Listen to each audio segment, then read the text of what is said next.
Ukraine नहीं, अब Europe के एक और छोटे से देश ने रूस को चुनौती दी है। क्या रूस उस छोटे से देश को नक्शे से मिटा देगा? उस देश ने पुतिन से टक्कर लेने की हिमाकत की है।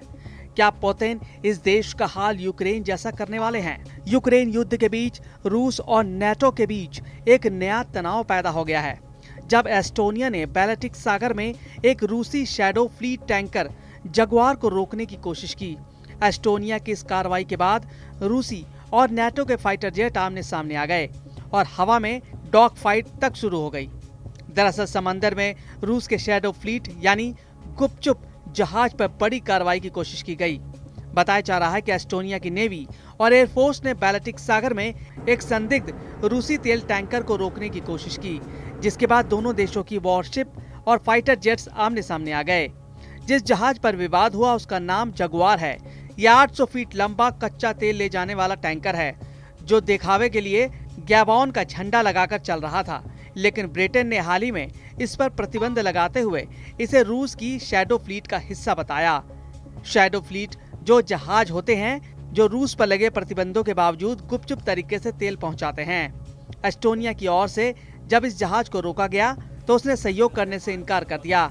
इसके बाद नेटो की ओर से पोलैंड मिग-29 लड़ाकू विमानों को अलर्ट पर भेज दिया।